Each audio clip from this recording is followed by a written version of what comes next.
Eto na, girls, ilabas na ang hula powers para sa mga nakakalokang eksenang hindi nahagip ng camera. At bulong-bulungan ang mga chismosa. Always be in the know, dito sa Masyado.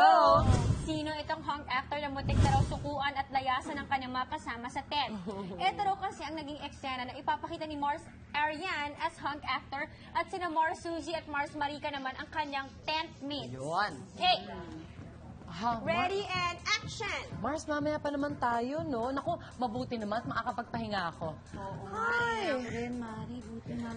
Hi guys! Kamusta? Hello, hello! Hi! Ay, nako, grabe ang traffic. Uy, kamusta? Ay, okay naman, okay naman. O, katapos na nung eksena naman, mamaya pa yung susunod. Talaga. Ay, naku, galing ako sa sinihan. Ang ganda ng movie. Grabe. Nakakatakot. Sige. Ay, wait lang. Sorry, excuse me, para may tumatawag sa akin. Hello? Hello? Oo. Ayun na nga yung movie. Grabe, ang ganda talaga. Talaga? Pero, uy, balita sa ratings natin. Ewan ko eh. Ano kaya? Ano kaya ratings natin? Feeling ko mataas eh. Magaling na may ma-acting natin dun eh. Oo nga eh. Teka lang may nag-text ata sa akin. Saglit. Oh. And cut! Ayun. Ay, busy kami bigla. Ayaw paawat ni hunk actor sa kakachika. Chika siya. Machika. Okay, so sino kaya itong na hindi kinaya ang pagiging more chika, more funny? Kilala ko na. Actor? Sino? Sino? Sino ba? Hindi ko kilala. Teka. Hala.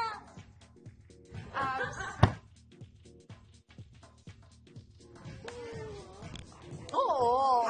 Kilala mo ba siya? Kaya naman excited lang si Kuya. Siyempre, na-miss niya ang pagbabalik. Best in chika talaga yun. I think friendly talaga siya. Super. Actually, sa Twitter, dati sa mga marami siyang tinitweet kahit sino. Tinitweet ka na? Mga friends ko, mga ganun. Oh, pati ikaw na din. Ikaw na rin. Masyado. Masyado talaga. Masyado. Masyado. Powers niya. Correct. Naku, hindi naman siguro intensyon ni hunk actor. Siyempre, ang mangulit. Baka friendly lang talaga siya, di ba? Yes. So, patawarin na lang natin.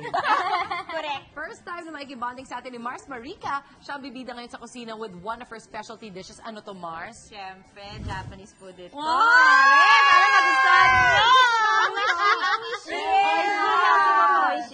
Ito na, isa pang espesyal na bisita ang mga kasama natin ngayong gabi. Sabay-sabay nating alamin ang kwento ni Jonalyn Reyes, ang mas nakikilala sa Facebook as the Lady Uber Driver. Dito lang sa